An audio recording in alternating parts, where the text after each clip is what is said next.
السلام علیکم ورحمۃ اللہ تعالی وبرکاتہ۔ وعلیکم السلام ورحمۃ اللہ تعالیٰ وبرکاتہ۔ فاروق خان رضوی صاحب سے بات کر رہا ہوں میں حضرت۔ ہاں جی فرمائیے۔ معذرت چاہتا ہوں اگر کوئی دخل اندازی کی حضرت۔ نہیں فرمائیے۔ جی حضرت، بہت دنوں سے آپ سے میں سوچ بھی رہا تھا کہ آپ سے گفتگو ہو جائے، اور ماشاءاللہ میں آپ سے بہت زیادہ محبت بھی کرتا ہوں، کیونکہ اپنے علماء کرام سے میں بہت زیادہ محبت کرتا ہوں الحمدللہ۔ آپ کی تقریریں کیسٹ وغیرہ سنتا ہوں، لوگوں کو سناتا بھی ہوں تاکہ لوگوں کو سمجھ میں آئے، اس لیے بہت سارے لوگ صلح کلی میں مبتلا ہوتے جا رہے ہیں، تو ان لوگوں کو سناتا ہوں تو الحمدللہ سدھرے ہیں بہت سارے لوگ۔ ماشاءاللہ۔ حضرت یہ ایسا کوئی حدیث میں واقعہ گزرا ہے کیا کہ ایک بڑھیا نبی اکرم صلی اللہ علیہ وسلم پر کوڑا ڈالتی تھی؟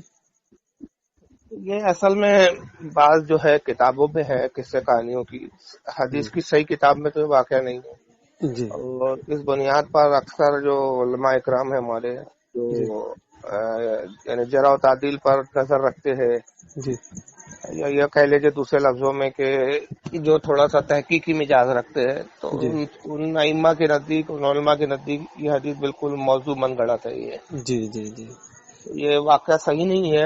عام طور پہ اس کو دیوبندی وہاں بھی زیادہ بیان کرتے ہیں، اور وہ اس لیے بیان کرتے ہیں، طارق جمیل جیسے لوگ زیادہ بیان کرتے ہیں جی حضرت، یہ بتانے کے لیے کہ دیکھو ہمارے نبی صلی اللہ علیہ وسلم تو دشمنوں سے بھی ایسا سلوک کرتے تھے۔ جی حالانکہ اس کا جوابات میں نے اپنی کئی تقریروں میں دیے، ایک 2 یا 3 تقریروں میں مستقل اس موضوع کو میں نے اٹھایا ہے۔ اس پر انشاءاللہ تھوڑا سا بھی اصل میں لاک ڈاؤن لگا ہے، ابھی ہمارے سسٹم وغیرہ صحیح نہیں ہے، ابھی کمپیوٹر تھوڑا سا خراب ہو گیا ہے، جی نیا کمپیوٹر خریدنا ہے۔ اب لاک ڈاؤن کی وجہ سے سب دکانیں وغیرہ بند ہے ہمارے یہاں، جی تو اب یہ لاک ڈاؤن ختم ہو جاتا ہے تو کمپیوٹر وغیرہ ہوں گی تو پروگرامات شروع کر رہے ہیں ہال میں ہی جی ہمارے جو۔ اس میں ٹاپک لوں گا کہ ایک اصل میں ہوتا ہے مرتد، جی اور ایک ہوتے ہیں کافر۔ مرتد کے احکام الگ ہے، کافر کے احکام الگ ہے۔ یہ کافروں کے احکام کو مرتد کے احکام پہ فٹ کر دیتے ہیں، جی خلط ملط کر دیتے ہیں۔ مرتد یہ ہوتا ہے کہ اسلام لانے کے بعد اسلام سے پھر گیا، جی یا اسلام کی کسی ایسی بات کا انکار کرے یا منکر ہو جائے کہ جس سے اس پر حکم کفر عائد ہوتا ہے، جی اگرچہ وہ اپنے آپ کو مسلمان سمجھے۔ جی جیسے کہ صحیح مسلم میں منافق کے بارے میں آیا ہے کہ اللہ کے نبی نے فرمایا کہ منافق میں 3 جو ہے خاصیتیں ہوتی ہیں، 3 خصلتیں ہوتی ہے۔ جی بخاری میں بھی حدیث ہے، مسلم میں، لیکن مسلم میں کے الفاظ کے ساتھ زیادہ ہے۔ جی منافق میں 3 خصلتیں ہوتی ہے، بات کرے تو جھوٹ بولے، اور امانت دو تو خیانت کرے، جی اور تیسری ایک اور ہے ابھی جو ذہن میں نہیں آ رہی ہے، بہرحال 3 اس پہ کوالٹی بتائیے کہ بات کرے تو جھوٹ بولے، مال دو تو خیانت کرے، جی اور بعض حدیثوں میں آیا ہے کہ فیض گوئی سے کام لے، بعض یہ کہ علم کی سمجھ نہیں ہوتی۔ جی تو مسلم میں ایک الفاظ یہ زیادہ ہے اس میں کہ اگرچہ وہ اپنے آپ کو یہ سمجھتا ہے کہ میں مسلمان ہوں، نماز بھی پڑھتا ہے، روزہ بھی رکھتا ہے، جی لیکن اللہ رسول کے نزدیک منافق ہوتا ہے۔ منافق ہوتا ہے بے شک۔ وجہ یہ ہوتی ہے کہ منافق اس لیے ہوتا ہے کہ قرآن کے کسی نہ کسی، قرآن اور حدیث کے یا اسلام کی کسی چیز کا منکر ہوتا ہے، وہ جی مرتد ہو جاتا ہے۔ تو اب جیسے مثال کے طور پہ حضرت ابوبکر صدیق کے زمانے میں جو لوگ اسلام سے پھر گئے زکوٰۃ کے منکر ہو کر، جی ظاہر ہے وہ صحابہ ہی رہے تھے، جی لیکن صحابہ میں اس اعتبار سے کہہ رہا ہوں، حالانکہ صحابہ کی تعریف ائمہ نے بیان کی کہ ایمان پر خاتمہ بھی ضروری ہے، رسول اللہ کا دیدار کرے ایمان کی حالت میں، بے شک۔ کفر کی حالت میں اگر حضور کو دیکھا بعد میں ایمان لایا حضور کے وصال کے بعد، تو صحابی کی کیٹیگری میں نہیں گنا جاتا اس کو، جی بے شک۔ ایمان کی حالت میں ہی حضور کو دیکھا، کفر کی حالت میں نہیں۔ اور ایمان کی حالت میں دیکھنے کے بعد جب ایمان لائے تو پھر موت بھی اس کی ایمان پر ہو، اگر خدا نہ خواستہ ایمان کی حالت میں دیکھا اور موت کفر پر ہو گئی تو اب صحابی کے درجے سے ہٹ گیا۔ جی تو ابو بکر کے زمانے میں وہ صحابہ کا ہی ایک دور تھے، وہی لوگ تھے صحابہ جو رسول کے پیچھے نماز پڑھتے تھے، ظاہراً صحابی تھے، لیکن ایک چیز کے منکر ہوئے صرف، اور وہ تھی کہ زکوٰۃ نہیں دیں گے۔ جی تو حضرت ابو بکر کو کیا یہ حدیث کوڑے والی نہیں معلوم تھی جی کہ اللہ کے نبی صلی اللہ علیہ وسلم تو کافر عورت پہ کوڑا ڈالتی تو کافر عورت کو بھی معاف کر دیا، بیماری تو دیکھنے گئی۔ جی پھر وہ سب طائف والی جو روایتیں بیان کرتے حضور طائف کے بازار میں گئے، پتھر مارے، حضور نے دعا نہیں کی ہلاکت کی، کہا یا اللہ یہ مجھے نہیں جانتے۔ وہ طارق جمیل رو رو کے بتاتا ہے احد کے میدان میں حضور کا دندان مبارک شہید ہو گیا، صحابہ نے کہا یا رسول اللہ لعنت بھیجیے ان پر، بددعا کیجیے ان کے لیے، تو حضور نے دعا کی ان کے لیے، کہا نہیں یہ مجھے نہیں جانتے۔ اصل میں حضرت یہ لوگ یہ حدیث سنا کے کمزور کر رہے ہیں لوگوں کو۔ ہاں تو وہی میں کہہ رہا ہوں، تو ابو بکر کوئی حدیث نہیں معلوم تھی، یہ ساری جنگوں میں تو ابو بکر ساتھ میں تھے نا، ایمان لانے والوں میں پہلے ہے، جی بلکہ وہ جو اوجڑی والا واقعہ ہے اس میں تو ابو بکر ساتھ میں تھے، جی مطلب روایتوں میں آتا ہے کہ سرکار ایک مرتبہ مسجد حرام میں تشریف لے گئے، ابو بکر ساتھ میں تھے، جی اور کفار نے آپ پہ اجڑی ڈالی اور اس قدر آپ کو زرکوب کیا. ابو بکر جب بچانے آئے تو حضرت ابو بکر کو سب سے زیادہ پیٹا، یہاں تک کہ ابو بکر بے ہوش ہو گئے. جی اور پھر ابو بکر صدیق کے قبیلے والے ان کو اٹھا کے لے گئے. جب ہوش آیا تو سب سے پہلا جملہ آپ کی زبان پہ یہ تھا کہ میرے آقا کا کیا حال ہے، رسول اللہ کا کیا حال ہے. جی تو حضور نے اس وقت بھی لعنت نہیں بھیجی کافر و مشرکین پہ. تو ابو بکر تو یہ سارے واقعات دیکھ رہے تھے نا، احد میں بھی موجود تھے، میدان احد میں، وہاں بھی حضور دیکھ رہے تھے. طائف کے حالات بھی جو ہے ابو بکر کو معلوم تھے، سب کو معلوم تھے. تو پھر ابو بکر کو کیا ضرورت پڑ گئی تھی کہ جنہوں نے بیچاروں نے صرف زکوٰۃ دینے کا انکار کر دیا تھا، جی جی وہ تو نبی کے منکر نہیں تھے، قرآن کے منکر نہیں تھے، حدیث کے منکر نہیں تھے، نماز کے منکر نہیں تھے، روزے کے منکر نہیں تھے، جی کسی اسلام کی کسی چیز کا انکار نہیں کیا تھا، صرف زکوٰۃ کا انکار. اور زکوٰۃ کا بھی جو انکار کیا تھا اس کی بھی ان کے پاس دلیل تھی، جی اگرچہ وہ دلیل بکواس تھی. یعنی انہوں نے صرف ایسی محض بول نہیں دیا کہ ہم زکوٰۃ بھی دیں گے، یعنی انہوں نے اپنے دماغ سے ایک جھوٹا قیاس کیا، ایک جھوٹی دلیل تراشی، اور اس کی بنیاد پر انہوں نے کہا ہم زکوٰۃ دے دیں گے. انہوں نے کہا کہ دیکھیں زکوٰۃ جو ہے اللہ نے قرآن میں فرمایا کہ نبی ان کے مال لے کر ان کو پاک کر دو. جی جی یہاں نبی کو حکم دیا ہے، ابو بکر نبی تو نہیں ہے، جب نبی تھے تو ہم دے دیتے تھے زکوٰۃ، ابو بکر کو کیوں دے؟ جی جی اور ابو بکر اور صحابہ کی دلیل یہ تھی کہ رسول اللہ کے بعد ابو بکر خلیفہ ہے، تو وہ سارے جو معاملات ہیں دین و شریعت کے، جی یعنی احکام نافذ کرنا، حکومتی طور پر قوانین کو نافذ کرنا، وہ ابو بکر کے اختیار میں، کیونکہ آپ خلیفہ ہیں، نائب ہے حضور کے، جی اور نائب کو اختیار ہوتا ہے، جیسے کہ بولتے ہیں نا جس کو انگریزی میں ہم کہ وہ دے دیتے ہیں، یعنی پاور آف اٹرنی.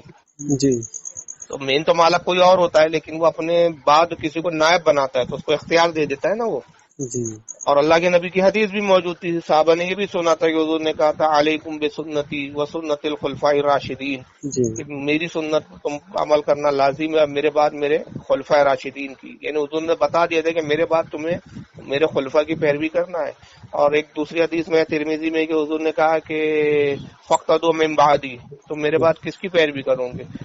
فاشارہ الی ابا بکر و عمر، اور پھر آپ نے اشارہ کیا کہ میرے بعد تمہیں جس کی پیروی کرنا ہے وہ ابو بکر اور عمر ہے. تو یہ صحابہ کو معلوم تھا. تو اب انہوں نے انکار کیا تھا، ابو بکر نے ان سے جنگ کی اور صحابہ نے جنگ کی، فوج گئی، ان کو قتل کیا صاحب. تو یہ طارق جبیل جیسے جاہلوں کو یہ روایتیں نہیں ملتی کہ صاحب کیوں ان کو قتل کیا، کچرے والی حدیث یاد کر کے ان کو چھوڑ کیوں نہیں دیا. تو وہ صحابہ جانتے تھے وہ مسلمان تھے، طارق جمیل جیسے احمق اور جاہل نہیں تھے، وہ جانتے تھے کہ یہ مرتد ہے. حضور نے جن کے ساتھ اچھا سلوک کیا وہ کافر تھے، اور کافروں کے ساتھ ہمیشہ اچھا سلوک کرنے کا حکم اس لیے ہے کہ چونکہ وہ اسلام کو جانتے ہی نہیں، وہ نبی کو نہیں پہچانتے، قرآن نہیں جانتے، اسلام نہیں جانتے. ان کی زندگی پیدا ہونے سے وہ سنبھالنے سے لے کر جوان اور جب تک وہ عمر ہوتی ہے ان کی، بت پوجنے میں چلے گئی، انہوں نے خدا کی توحید کو جانا ہی نہیں. تو اللہ کے رسول نے فرمایا کہ اچھا اخلاق پیش کرو، تاکہ تمہارے اخلاق کردار سے جب تمہارے قریب ہو، تمہاری سیرت دیکھے، تمہارا کردار دیکھے، اور تمہارے کردار اور سیرت سے اسلام کو سمجھے کہ جس مذہب نے ان کا کردار اتنا اچھا کر دیا، ان کی سیرت اتنا اچھا کر دی، وہ اسلام کی تعلیم کتنی اچھی ہے، اس بنیاد پر وہ اسلام قبول کر لے. اب جس نے اسلام قبول کر لیا تو وہ تو اللہ کو بھی پہچانتا ہے، قرآن بھی جانتا ہے، رسول کو جانتا ہے، ان کو جانتا ہے، تبھی تو ایمان لایا نا اس نے. اور ایمان لانے کے بعد پھر گستاخی کرنے بیٹھ گیا وہ نبی کو پہچانتا ہے، پھر نبی کی توہین کرتا ہے. جیسے بھائی ایک شخص مجھے میرے والد کو گالی بکتا ہے، تو میں کہوں گا نادان ہے آدمی، ہو سکتا ہے کہ میں تھوڑا سا غصہ کروں لیکن اس کو قتل نہ کروں، ماروں نہیں، پیٹوں نہیں، کہوں یار میرے والد کا مقام ہی نہیں جانتا، جاہل ہے. لیکن میں خود جو اپنے والد کا مقام جانتا ہوں، میں اپنے خود والد کی اولاد ہوں، اور میں گالیاں بکوں تو یہ جرم اس شخص کے مقابلے میں زیادہ ہوں گا. اس پر مجھے زیادہ بڑی سزا ملیں گی، اللہ بھی سزا دیں گا، اور دنیا میں بھی پڑوسی مجھے درکوب کریں گے، ماریں گے، پیٹیں گے، سزا دیں گے کہ تجھے جاہل، جس باپ نے تجھے پیدا کیا، جس باپ کا احسان ہے، تو اس کو گالیاں بک رہا ہے، وہ تو غیر تھا جس نے بکا. تو کافر ایک غیر ہے، اگر وہ اسلام کے خلاف بولتا ہے تب بھی ہمارا کام ہے کہ ہم اچھا ہی سلوک کرتے رہے اس کے ساتھ. لیکن یہ تو اپنے ہونے کا دعوے دار بن گیا نا، یہ تو اسلام کا بیٹا بن گیا نا، مسلمان ہو گیا نا، اور اس کے بعد پھر اسلام کو گالی بک رہا ہے، اور بانی اسلام رسول اللہ کی توہین کر رہا ہے. تو اب ہم کہتے ہیں سختی کیجیے. تو اعلیٰ حضرت نے یہ نہیں فرمایا، دیکھیے جو حالت کوئی بدنام کرتے ہیں کہ مولانا احمد رضا بڑے سخت میں جاتے، اعلیٰ حضرت نے یہ نہیں کہا کہ کافر پہ سختی کیجیے، کافر پہ سختی نہیں ہے. اعلیٰ حضرت نے کیا فرمایا وہاں پر؟ دشمن احمد پہ شدت کیجیے. جو رسول اللہ کا دشمن ہے، جو رسول اللہ کی توہین کرنے والا ہے، ان پر شدت کیجیے، کیونکہ ہر کافر رسول اللہ کا دشمن نہیں ہے. بہت سے کفار آج بھی آپ کو مل جائیں گے اور ہر زمانے میں ملے کہ اگرچہ وہ ایمان نہیں لاتے لیکن رسول اللہ سے محبت کرتے ہیں، جی اور رسول اللہ کو بہت گریٹ جانتے ہیں، حضور کی تعریفیں کرتے ہیں، حضور کی شان میں نعتیں لکھتے ہیں باقاعدہ. جی وہ اعلیٰ حضرت کہہ رہے ہیں کہ دشمن احمد پہ شدت کیجیے، ملحدوں کی کیا مربت کیجیے. جی تو یہ فرق ہوتا ہے مرتد کے اندر اور مسلمان کے اندر، لیکن اس کو گتھم گتھا کر دیا گیا ہے. بہرحال چلیے خیر، وہ کوڑے والی حدیث کی کوئی اصل نہیں ہے، من گھڑت ہے جی نہ. صحیح بخاری میں اس کے برخلاف جو مرتدوں کے ساتھ رسول اللہ کے سلوک والی حدیث ہے وہ وہاں بھی کبھی نہیں بیان کریں گا. 16 جگہ امام بخاری ایک روایت لایا ہے، 16 یا 14 جگہ، غالباً 14 ہے، تھوڑا سا کنفیوز ہے، لیکن میں نے تقریر میں باقاعدہ وہ حدیث نمبروں کے ساتھ یہ حدیث بیان کی ہے بہت سی تقریروں میں، کہ کتاب الوضو میں پہلی مرتبہ وہ حدیث آتی ہے، اور پھر کئی جگہ وہ حدیث آئی ہے کہ قبیلہ حضور کی خدمت میں آیا، قبیلہ عرینہ نام تھا، ایمان لائے وہ لوگ، جی مسلمان ہو گئے، پھر بیمار ہو گئے، تو اللہ کے نبی نے کہا کہ ہم بیمار ہو گئے، اب ہمیں اجازت دیجیے کہ ہم اپنے وطن لوٹ جائیں. حضور نے کہا نہیں ایسا کرو، جب تک تم یہاں رہو گے نہیں مدینے میں دین کی تعلیم نہیں سیکھ پاؤں گے، جی نماز نہیں سیکھ پاؤں گے، قرآن نہیں پڑھ پاؤں گے، تو تم یہاں رہو.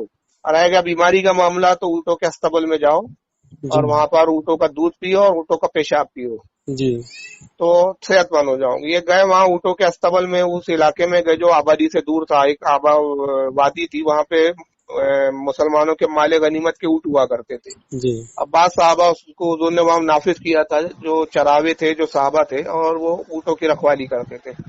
یہ وہاں استبلوں میں گئے، اونٹوں کے دودھ پیتے تھے، پیشاب پیتے تھے، موٹے تازے ہو گئے، تندرست ہو گئے. جی اور پھر یہ ہوا کہ موقع دیکھ کے اس صحابہ کو قتل کر دیا، اونٹ کے نگران صحابہ جو تھے، اور وہ اونٹوں کو لے کر بھاگ گئے جی اللہ، اور اسلام سے پھر گئے. پھر وہ مطلب ان کا مقصد اصل میں جو تھا وہ مسلمان ہونا نہیں تھا، صرف وہ آئے اس لیے تھے کہ ظاہری اسلام کو ظاہر کیا انہوں نے، جی اور مال کی لالچ میں آ کر وہ جو ہے مال لے بھاگے اور مرتد ہو گئے، وہ جی اسلام سے پھر گئے. جب نبی پاک کو اس بات کی خبر دی گئی تو سرکار بڑے جلال میں آئے، کہا جاؤ ان کو گھیر لو، اور جہاں پاؤ ان کو گرفتار کرو، قتل مت کرنا، ان کا فیصلہ میں خود کروں گا. صحابہ نے ان کو ایک جگہ گھیر لیا، ہلکی سی جھڑپ ہوئی، لیکن صحابہ کے مقابلے میں وہ ٹک نہیں پائے. جی نتیجہ یہ ہوا کہ انہوں نے ہتھیار ڈال دی. اللہ کے نبی وہاں تشریف لے گئے، خیمہ لگایا گیا، گرمی کے دن تھے، ریگستان کا علاقہ تھا وہ. صحابہ نے کہا حضور ان کے ساتھ کیا کریں ہم؟ فرمایا ان کے جسم سے کپڑے اتار دو، برہنہ اور ننگا کر دو ان لوگوں کو. جی جی ان کے پورے کپڑے اس طرح اتارے گئے کہ جسم پر ایک کپڑے کا چھچڑا بھی نہیں تھا ان کا، جی پورا ننگا کر دیا گیا. اور اس کے بعد تپتی ہوئی ریت پہ لٹا دیا حضور کے حکم سے، اور سینوں پہ بڑے بڑے پتھر رکھ دیے. طارق جمیل کبھی خبیث کی بخاری کی حدیث کبھی نہیں سنائیں گا، جی حضرت کبھی نہیں بتائیں گے وہ ابھی کہ بخاری میں 16 یا 14 جگہ امام بخاری لائے، ایک ہی حدیث کو 16 یا 14 جگہ ریپیٹ کر کیا ہے انہوں نے. اب بخاری میں ہے، یہ قصے کہانی کی کتاب میں نہیں ہے، لیکن وہاں بھی کبھی نہیں بتائیں گے اس کو. پھر وہ اس کے بعد پتھروں پہ جب ان کو لٹا دیا گیا، ریت پر اور پتھر رکھ دیے گئے وزنی، تو وہ تڑپنے لگے، اور ریت کی گرمی سے اور دھوپ کی تپش سے جو ہے گویا مچھلی کی طرح بھونے جا رہے تھے. حضور خیمے میں آنکھیں بند کیے ہوئے آرام فرما رہے ہیں. جب کچھ دیر گزری، تڑپ کی وجہ سے اور دھوپ کی تباہت اور گرمی کی وجہ سے وہ پانی پانی چلانے لگے. جی صحابہ نے کہا چلو حضور سے پوچھے کیا ان کو ہم پانی دیں یا نہیں دیں، کیونکہ حضور کو رسول اللہ کا قیدیوں کے ساتھ سلوک معلوم تھا. جی جی لیکن یہ پہلا موقع تھا کہ وہ حضور کو اتنی شدت کے ساتھ دیکھ رہے تھے. اس سے پہلے انہوں نے رسول اللہ کا جلال اس طرح کبھی نہیں دیکھا تھا. جی تو انہوں نے کہا حضور سے پوچھ لو، حضور تو قیدیوں کے ساتھ اچھا سلوک کرتے ہیں، پانی پلاتے ہیں، سختی نہیں کرتے، مگر آج حضور کا تیور کچھ اور ہی ہے، تو ہم حضور کی اجازت کے بغیر پانی نہ پلائے. حضور سے اجازت لے لے گئے، یا رسول اللہ وہ پانی مانگتے ہیں، کیا پانی پلایا جائے ان کو؟ آقا جو ہے تکیے سے ٹیک لگا کے بیٹھے ہوئے تھے، آپ اٹھ کے بیدار بیٹھ گئے اور فرمایا کہ پانی مانگتے ہیں، خبردار انہیں پانی نہ دیا جائے، بلکہ لوہے کی سلاخوں کو گرم کرو اور ان کی آنکھوں میں دھسا دو. جی لوہے کی سلاخوں کو اتنا آگ میں گرم کیا گیا کہ لال ہو گئی، اور جب وہ لال ہو گئی، جب ان کی آنکھوں میں ڈالا، سلاخیں بھیجا پار کر کے آر پار نکل گئی اور تڑپ تڑپ کر وہاں مر گئے. اب یہ حدیث سننے کے بعد سب حیران ہو جاتے ہیں کہ یار بخاری کی حدیث ہے، 14 جگہ آئی ہے، مسلم میں بھی ہے اور بڑی بڑی کتابوں میں ہے. بخاری میں آ گئی تو وہیں تو بات ختم ہو جاتی ہے، لیکن کئی محدثین نے اس کو لکھا ہے. اور پھر ایک طرف اللہ قرآن میں رسول سے کہتا ہے وما ارسلنا کا الا رحمت للعالمین، حبیب ہم نے آپ کو سارے عالم کے لیے رحمت بنا کر بھیجا. بے شک. تو وہ رحمت للعالمین جو سارے عالم کے لیے رحمت بن کر آیا، یہ اتنا دردناک، اور وہ ایک دو نہیں تھے، کئی سو لوگ تھے، وہ کئی سو کے ساتھ اتنا بھیانک سلوک، یہ کیا معاملہ ہے؟ تو امام بخاری خود کہتے ہیں کہ اس کا ایک راوی جو ہے وہ تابعی ہے جن کا نام ہے حضرت ابو قلابہ. ابو قلابہ سے پوچھا گیا کہ حضور نے اتنی سخت سزا کیوں دی اور اتنی سختی کیوں فرمائی؟ تو انہوں نے کہا کہ حضور کی سختی کی وجہ 3 وجہ تھی. 3 وجہ کی وجوہات کی بنیاد پر حضور نے سختی کی. پہلا یہ کہ انہوں نے بے قصور صحابہ کو قتل کیا جن کا کوئی قصور نہیں تھا. دوسرا قصور ان کا یہ تھا کہ بیت مال غنیمت جو مسلمانوں کا حق تھا مسلمانوں کے مال میں خیانت کی اور مال غنیمت کا پورا وہ مال لے کر اونٹ لے کر بھاگ گئے. اور تیسرا یہ کہ وہ اسلام لا کر مرتد ہو گئے. اس بنیاد پر حضور کا یہ سخت انداز تھا. تو یہاں واضح ہو جاتا ہے کہ مرتد کے احکام اور ہے، کافروں کے احکام اور ہے.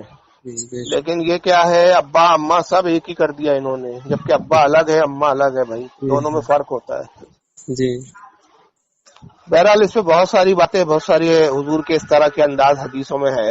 لیکن خیر، تو بہرحال یہ فریب میں نہیں آنا چاہیے. لوگوں کو اس طرح سمجھانے کی آج ضرورت ہے اور دلیل کے ساتھ سمجھانے کی ضرورت ہے کہ بھائی یہ اخلاق نبی سے کسی کو انکار نہیں ہے، لیکن اس کا بھی ایک انجان جو ہے ایک دائرہ ہے کہ کن سے اچھا اخلاق پیش کیا جائے گا اور کن کے ساتھ سختی. کیونکہ اسلام میں جہاں محبت اور الفت کی بات ہے وہ جہاد بھی ہے. جی حضرت بے شک. اگر صرف رحمت ہی رحمت ہے اسلام میں تو پھر جہاد کس نام کی چیز کا نام ہے؟ پھر وہاں تو قتل ہی کیا جاتا ہے نا. اور اللہ کے نبی جہاد میں گئے اور جہاد میں بھیجا ہے صحابہ اکرام کو، تو وہاں پھر رحمت کہاں چلی گئی تھی حضور صلی اللہ علیہ وسلم کی؟ وہ بڑھیا کے کچرے کیوں یاد نہیں آئے اس وقت؟ پھر بھائی ایک عورت کچرا ڈالے آپ معاف کر دے اس کو، اور یہاں پر یہ ہے کہ آپ میدان میں جائیں اور جا کے تلواروں سے قتل کر دے، گردنیں اڑا دے کفار کی. یہ دونوں تضاد نہیں لگتا دونوں کا عمل؟ تو کچھ تو لائن آف ڈیمونسٹریشن کچھ تو کھینچنی پڑے گی آپ کو، کوئی تو امتیاز پیدا کرنا پڑے گا کہ بھائی آخر کیا معاملہ ہے کہ ایک طرف جہاد بھی ہو رہا ہے اور ایک طرف کچرے ڈالنے والوں کو بھی. حالانکہ کچرے والی بات تو وہ تو من گڑت ہے، لیکن یہ لوگ چونکہ بیان کرتے اس لیے میں بار بار ریپیٹ کر رہا ہوں کہ اگر کچرے کا واقعہ صحیح بھی مان لے تو بھیا یہ رسول اللہ کا پھر یہی ایک کردار کیوں لے رہے ہو آپ؟ اور پھر سوال یہ ہے کہ خود اللہ تعالیٰ سے بڑھ کر کون رحم کرنے والا؟ اللہ کے رسول کی حدیث ہے کہ ایک ماں جتنی اپنی اولاد پر شفقت اور محبت کرتی ہے، اللہ تعالیٰ میرا پروردگار اپنی دنیاوی تمہاری ماؤں سے 70 گنا. یہ تو سمجھانے کے لیے ہے، ورنہ اس کی کوئی لمٹ بھی نہیں ہے. جی بے شک. یہ ہمیں سمجھانے کے لیے ہے، ورنہ اللہ کی محبت کو کوئی ترازو میں آپ نہیں تول سکتے کہ ماں کی محبت ایک پلے میں رکھے آپ کہ ماں کی محبت کا معیار کیا ہے. جبکہ دنیا میں ماں کی محبت کی انتہائی نہیں سمجھ پایا ہے دنیا میں لوگ. جی ایسے واقعات ملتے ہیں کہ ماں نے اپنی اولادوں کو بچانے کے لیے کیا کیا قربانیاں نہیں دے دی، اپنی جان تک گوا دیا مطلب. لیکن اولاد کی محبت میں اولاد کو محفوظ رکھا. ماں کی محبت کا تو خود معیار دنیا آج تک نہ سمجھ سکی، تو خدا کی کہاں. تو ایسا تو کوئی پیمان اور ترازو نہیں بنا ہے کہ بھائی ماں کی محبت ایک طرف رکھی گئی اور اللہ کی محبت ایک ترازو کے پلے میں، اور کہا دیکھو اللہ کی محبت 70 گنا. یہ صرف سمجھانے کے لیے ہے، ہمارے فہم کے لیے، ورنہ رب کی محبت کی کوئی انتہا نہیں ہے. اللہ خود فرماتا ہے حدیث قدسی میں کہ میری رحمت میرے غضب پر غالب ہے. میرا غضب کم ہے، رحمت زیادہ ہے میری. تو اب یہی حدیث کو اگر ہم لے لیں کہ ماں کے مقابلے میں 70 درجے زیادہ اللہ اپنے بندے سے محبت کرتا ہے. ایک ماں گوارا کرتی ہے کہ اس کا بیٹا جہنم میں جلے، بھائی آگ میں جلایا جائے. ایک بچے کو ذرا سے اگر آگ کی چنگاری جسم پر آ جائے تو ماں تڑپ جاتی ہے. بھائی اپنے بچے کو جلتا ہوا نہیں دیکھ سکتی. پھر وہی اللہ تعالیٰ جو 70 درجے محبت کی بات کرتا ہے تو جہنم کیوں پیدا کی اس نے؟ پھر اس تاریخ جمیل خبیث سے کوئی پوچھے کہ تم صرف رحمت کی بات کرتے ہو، غضب بتاتے ہی نہیں ہو، دوسرا پہلو بتاتے ہی نہیں ہو، مکاری کرتے ہو، اور تمہاری حالت یہ ہو گئی کہ اب تمہارے نزدیک سلمان خان جیسا بھی بہت سچا اور پکا مسلمان ہے، وہ بھی جنت میں جائیں گے. سنا تھا حضرت اس کی آئیڈیا میں وہ بھی جنت میں جائیں گا. سلمان گنپتی کو پوجنے والا بھی جنت میں جائیں گا. اس کا باپ سلیم جو ایک انٹرویو میں کہتا ہے کہ صاحب سلمان شادی کب کریں گا، اس کا جواب تو اللہ میاں بھی نہیں دے سکتے بولے. ایسے شریف کفر بکنے والا. اس کی بیوی ہیلن ہے جو کرسچن ہے، آج تک وہ اپنی بیوی ہیلن کو مسلمان نہیں کر سکا. ڈانس کرنے والی، فلموں میں گندا کام کرنے والی وہ عورت اس کی بیوی ہے وہ سلیم کی. یہ گندے بچے پیدا کیا اس نے سلمان، اور دنیا بھر کے جو ہے کون کون سے اس کے ارباز کیا کیا نام ہے. اور وہ سب سالے گنپتی کی ہر سال پوجا کرنے والے لوگ، نام کے مسلمان. یہ بھی نہیں پتا کہ خان بھی ہے کہ نہیں ہے، پٹھان ہے بھی کہ نہیں. کیونکہ میرا تو نظریہ اور عقیدہ یہ کہتا ہے کہ خان جو ہوتے ہیں نا، الحمدللہ میں پٹھان ہوں اور میں خان ہوں. خان جو ہوتے ہیں اوریجنل جو خان ہوتے ہیں، ہندوستان میں تو بہت سارے ڈپلیکیٹ خان بن گئے، لوگوں نے اپنے نام کے آگے خان لگا دیا تو وزندار نام لگتا. سید لگا نہیں سکتے تھے کیونکہ معلوم ہے سید لگائیں گے تو بہت بڑی وعید ہے جھوٹا سید بننے پہ. چلو خان بن جاؤ.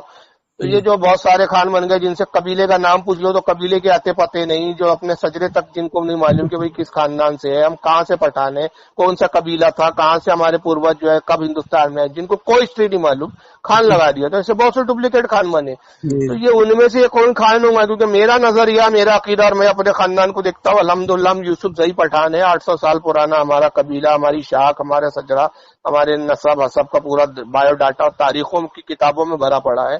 تو ہم نے تو یہ دیکھا ہے کہ جو ہمارے خاندان کے پٹھان اور خان ہوتے ہیں اتنے ضدی ہوتے ہیں کہ مذہبی معاملے میں رتی برابر بھی کمپرومائز نہیں کرتے. گناہ ہو جائیں گے، گناہ ایک الگ چیز ہے، لیکن عقیدے میں نہیں کرتے بھائی. ہمارے یہاں عقیدے میں تو رتی برابر ہمارے یہاں کمپرومائز نہیں ہے. جو مان لیا، جو طے کر لیا، اس پہ اڑ جاتے ہیں.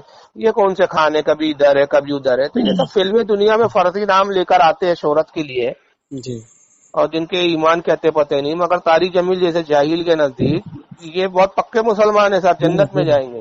اور اس کو پوری دنیا میں باپ کا فرما بردار صرف ایک ہی ملا، سلمان. تو وہ اس کا فین بن گیا. اس کو کوئی ایسا بتا رہا ہے جیسے کہ اس وقت پوری دنیا میں سب اپنے ماں باپ کو جوتے مار رہے ہیں. پوری دنیا میں لوگ کوئی ماں باپ کی خدمت نہیں کر رہا ہے، تو وہ کسی کا فین نہیں بنا. اس کو ایک بھی آج تک، اس کی عمر بڈھے خوسٹ کی، بندر کی شکل ہے اس کی. اس بندر کی شکل میرے انداز سے 60 سال 65 سال تو ہوں گی، 60 سال تو کم سے کم ہوں گی، یا 55 سال ہوں گی.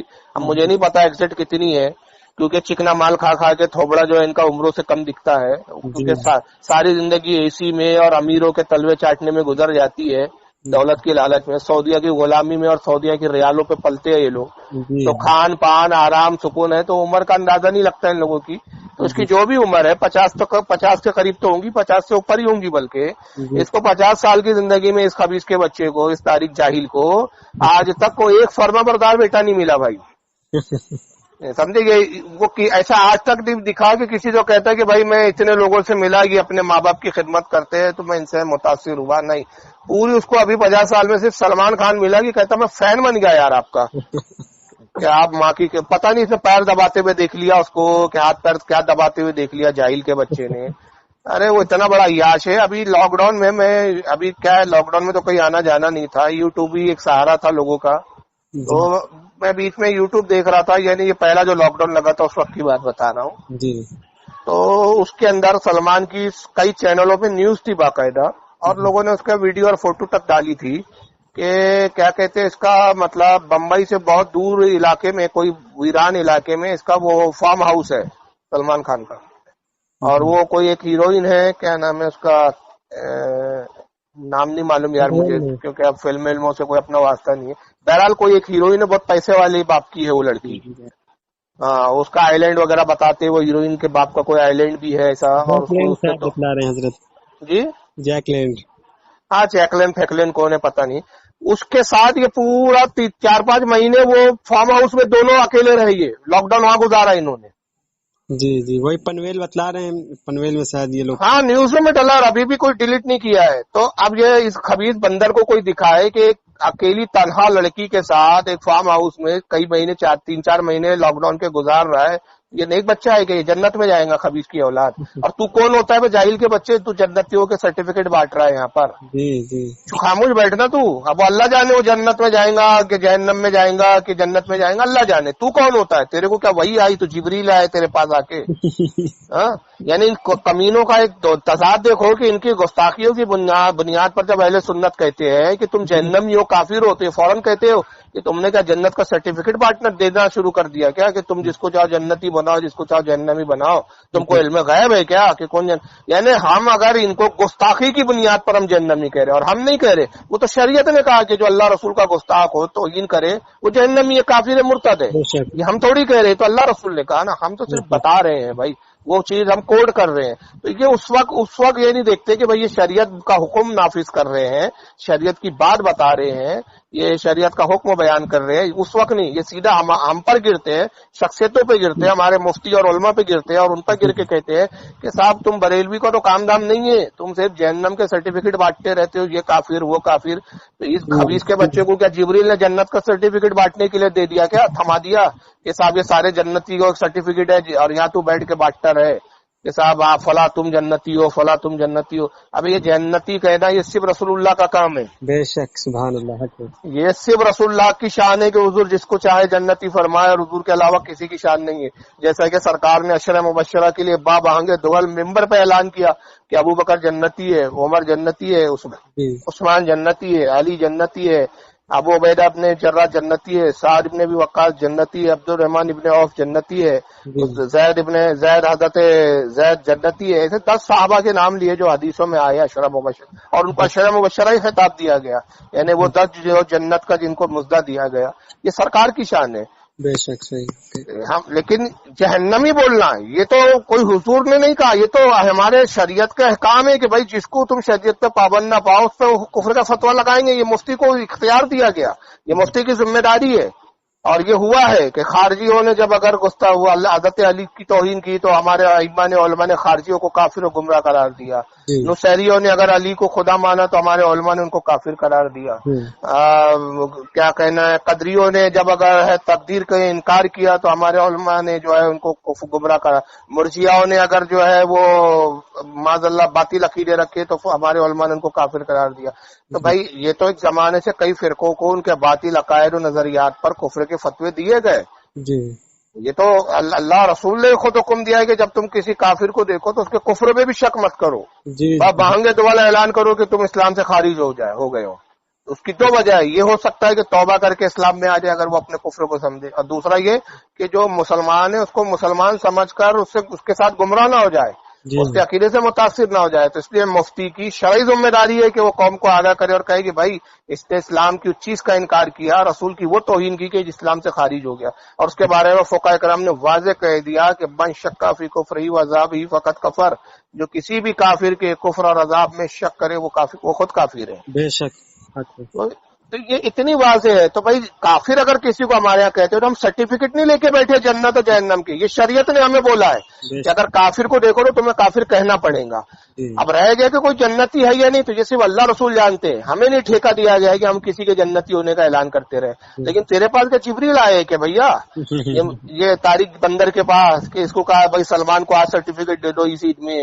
ہر رنڈیوں کو، طوائفوں کو، ناچنے والیوں اور گانے والیوں کو یہ جنت کے سرٹیفکیٹ دیتا بیٹھتا ہے خبیث کی اولاد. اور اس کے جاہل کیا کہتے ہیں صاحب، وہ اصل میں تبلیغ کرتے ہیں. حضرت صاحب جو ہمارے تبلیغ کا ذریعہ ہے، یہ کون سی تبلیغ ہے مجھے نہیں پتا. ارے بھائی تبلیغ اگر کرنا ہے اچھی بات ہے، تبلیغ کر رہے ہیں اگر آپ، تو تبلیغ کرنا یہ ہے کہ بھائی کسی گناہ گار کو اگر آپ تبلیغ کرو گے تو اس کو گناہ کا احساس دلوا کر آپ توبہ کرواؤں گے کہ اس کو جنت کا ویسی سرٹیفکیٹ دے دوں گے. جی. اب جب آپ کو جنت کا سرٹیفکیٹ دے دو گے تو کہیں گا یار جب مولانا کہہ رہا ہے کہ بھائی میں اس کام کے باوجود بھی، گنپتی بٹھانے کے باوجود، فلمیں بنانے کے باوجود، ناچنے گانے کے باوجود میں جب جنتی ہوں تو پھر یار مجھے کام چھوڑنے کی ضرورت ہی کیا ہے بھائی، ویسی میں جنت میں جا رہا ہوں بھائی. یعنی تو الٹا قوم کو گمراہ کرنا ہے. اور وہ لوگ جو آج تک اس چیز کو گناہ سمجھ کر مطلب بچتے وہ نوجوان، ایسے بہت سے نوجوان ہوتے ہیں بھائی کہ جو حسین و جمیل ہے، خوبصورت ہے، وہ جو ہے لائم لائٹ دیکھ کر اور یہ فلمی تام جھام دیکھ کر ان کا بھی کبھی دل چاہتا ہے یار ہم بھی ہیرو بن جائے، ہم بھی کوئی فلمی دنیا میں جائے. لیکن پھر اگر ان کو اسلام ان کا ہوتا ہے ان کے پاس پختہ تو ایسا ہوتا ہے کہ نہیں یار اس لائن میں اپنے کو نہیں جانا ہے یار، بھلا آدمی یہ پیسہ نہ کمائے، اس پہ پیسہ زیادہ ہے، تھوڑے پیسے میں کوئی آدمی گزارا کر رہے، لیکن نہیں یار یہ لائن میں نہیں جانا، یہ لائن تو جہنم میں لے جانے والی. یہ جو احساس ہے یہ اس طرح کے نوجوانوں میں ہمارے ہاں، جو بہت سے ایسے نوجوان ہیں جو اس احساس کی وجہ سے، اور شریعت میں چیز گناہ ہے یہ جان کر سمجھ کر اس دنیا سے دور ہے، بچائے ہوئے اپنے آپ کو. ایسے جاہل مولویوں کو سنیں گے تو کہیں گے یار جب سلمان خان یہ سب کر کے سب جنتی ہو سکتا ہے تو پھر میرے بھی فلم دنیا میں جانے میں کیا عرض ہے صاحب. یہ تبلیغ کم ہو رہی ہے، لوگوں کو گناہوں پہ اکسانا زیادہ ہو رہا ہے یہ مطلب. اچھا اس کے بعد شہادت بھی دیکھو کتنی پختہ ہے. شہادت یہ ہے کہ وہ اس کو کرکٹر نے بتایا کہ سلمان صاحب جو ہے بڑے نیک اور سچے مسلمان ہیں، تو اس خبیث کی اولاد نے جو ہے اس کی شہادت کو جبریل کی وہی سمجھ لیا جیسے کہ اس نے بولا کہ بھیا سلمان صاحب میں 2 بڑی خوبی ہے، ایک یہ کہ ماں باپ کے بڑے فرما بردار ہے، دوسرے بڑے سخی ہے. تو صرف سخی ہونا کافی ہوتا ہے کہ اسلام بھی ضروری ہے بھائی. جی بے شک حضرت. ایسے تو بہت سارے کفار ہیں، بہت سارے منسٹر ہیں ہندوستان میں، ایسے کئی منسٹر ہیں جن کو میں جانتا ہوں کہ وہ ہندو ہے، غیر مسلم ہے، لیکن وہ لوگوں کے اتنے کام کرتے ہیں، لوگوں کو اتنا پیسہ دیتے ہیں، اتنا پیسہ کہ آپ اندازہ نہیں لگا سکتے بھائی. جی ایسے بہت سے جو ہے کروڑپتی